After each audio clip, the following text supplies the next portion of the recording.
consumes your life. It's like a child. When you're like, oh, I want to work for myself, I'll like only work when I want to work, which is all the time. I can't just go home and be like, oh, stop thinking about the store and stop thinking about this. It's like you're always there. Even when I'm not working, I'm here. Even when I'm not, doing something else, I'm here. It's an experience to come to Dawnstar. It's like you come in and you're having an experience. Like you get to go and pick up a game from the wall over here or on the wall, or like pick up a figure, and then you can go and hit the arcade. It's a super one-of-a-kind experience here in Richmond.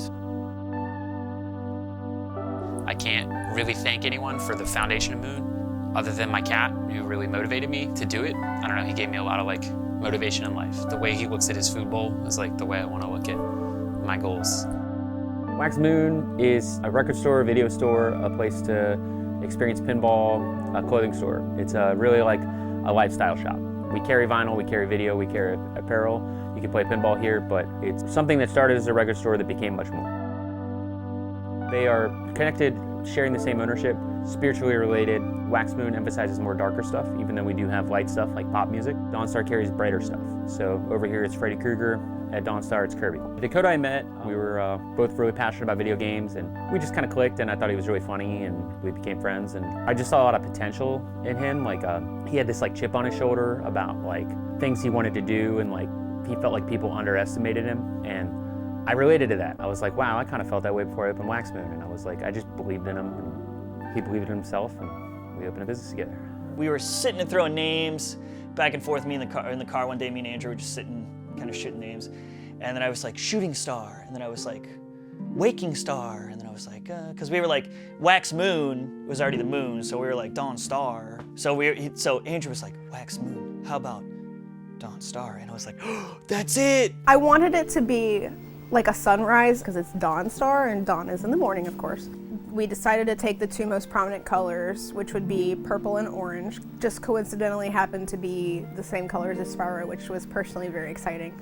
It was really an interesting day for when going from customer to employee, just because I was here with some family, and I was just, casual day, shopping, got a Laserdisc player over at Moon, and then I came over here, got Luigi's Mansion, because I saw it just got traded in, freshly traded in, one of my favorite games of all time. And then Dakota kind of goes like, how would you like to pick up some shifts? And just the excitement inside, I was just like, no way. It was tough. I was definitely in over my head. I had a apartment around the corner from where our shop first opened, which is 2 blocks from here.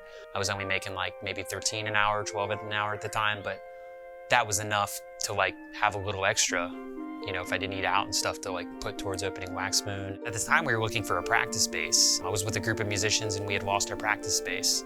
So I figured, okay, well I can use this front room and we can all rent the back space. Everyone will have a place to play music, and I'm gonna do this record store thing.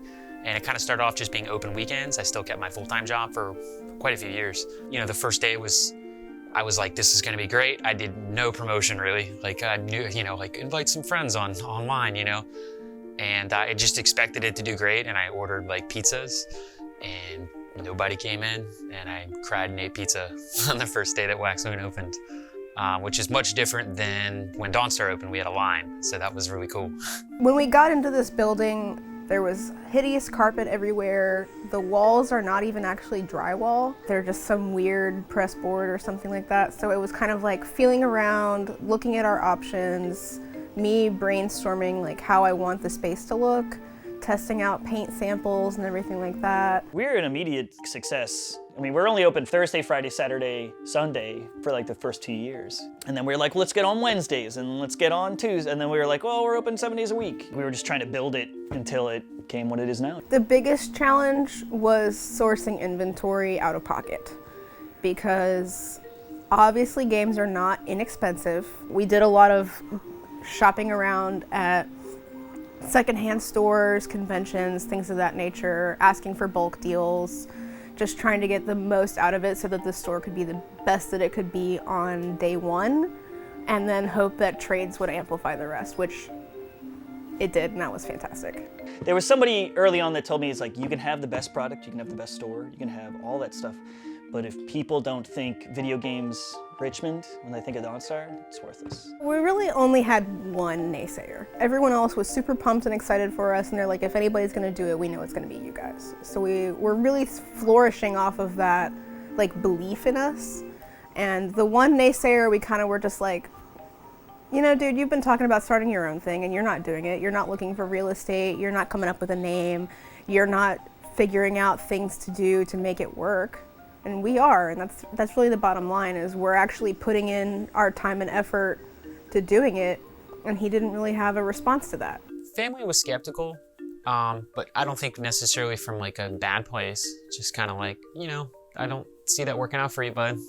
You know, but I think I can almost group that in with the naysayers, but not in the same realm where it motivates you, right? Like someone, oh, that's not going to work. Oh, your store's going to close down. You're going to have to do something else. Like, that's motivating.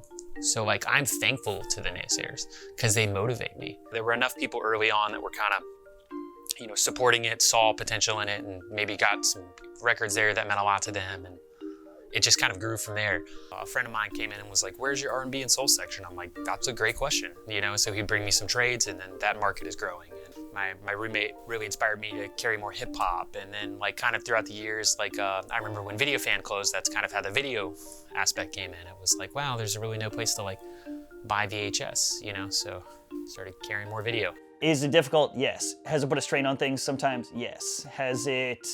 Is there complicated aspects to that? Yes. But is it worth it? Totally. Yeah, of course it is. The coolest accomplishments, we got a MagFest panel this year. Smash the Bird is pretty wild, and like just being able to grow that. And doing my first collab beer with Dawnstar with The Answer was cool. Opening the arcade is wild too. It working and just like, you know, proving the naysayers and just it being around and it growing with Richmond and like just seeing the brand's respect grow in people's eyes and like going to shows and seeing people wear like Waxmoon hoodies and shirts and seeing it on stickers on a car and things like that, you know. Just seeing its like presence grow in Richmond. With our record label, we put out some releases from bands from South America, California, you know, and it's shipping records all over the world. So it's been cool to like let it be beyond Richmond, but I think it's very much Richmond. So like just seeing it become like a Richmond staple business, that's probably my proudest thing with it. Well, I'm probably a little biased, but probably when Dakota asked me to marry him, that Smash the Bird won. Will you marry me?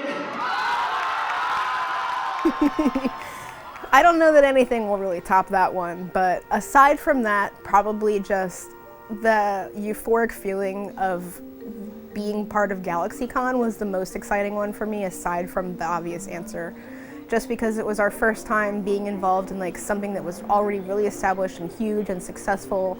How would my 18-year-old self look at me now? And they'd be like, oh my God, what? You own a store now? It's not just in your dad's basement? All three of us have always been super passionate about games and anime, and obviously Japanese culture. We've always had those interests. We've always wanted to go to Japan, all that good stuff, and we're like, nobody else is offering this. There are plenty of game stores that have all your Maddens and your Call of Duties and so on and so forth. There are other small businesses that have your retro games, that have your stand-up arcades, your pinballs, what have you, but nobody is importing games and arcade games from Japan. Nobody is carrying the exotic sodas or the blind boxes, the Ichiban Kuji, all that good stuff that is essentially and soulfully like Japan. We want to feel like you've stepped out of the United States, out of Richmond, and you've stepped into a retro store in Japan. You walk in a Target, they're gonna have Taylor Swift, and they're gonna have like 15 artists, and nothing wrong with that. I like pop music, but they're not gonna have the deeper cuts. And if they do, it's only gonna be online. And I think part of record buying and buying video games and buying physical media in person is the experience. It's coming in and there's like something to it other than like cardboard in the mail, which is fine too if you want something particular.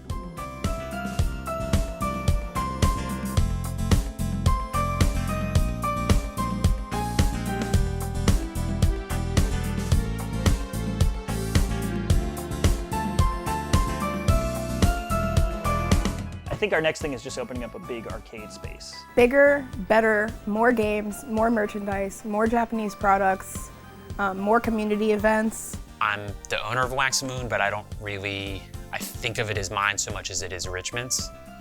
And now I'm looking forward to growing that way beyond Richmond. One that I'm working on that I will spill the beans on a little bit is I want to start, there is an event in Los Angeles called Harajuku Day LA, and I would like to do something similar to that here on the East Coast. We're authentic people. And so that has also helped us grow because it's like they're really nice, like kind of organic people that like are really passionate about this. We care about arcade games, we care about other stuff because like when you go to other unnamed arcade bars in the area, it's just this faceless nonsense, just like big phone games or like, you know, broken, they don't care about anything. Where like, if there's something wrong in the arcade, you can just be like, hey Dakota, there's something wrong with this. And I go boop boop bop beep boop bop bop boop bop beep beep boop boop boop boop beep boop boop boop boop boop boop. And then it works again.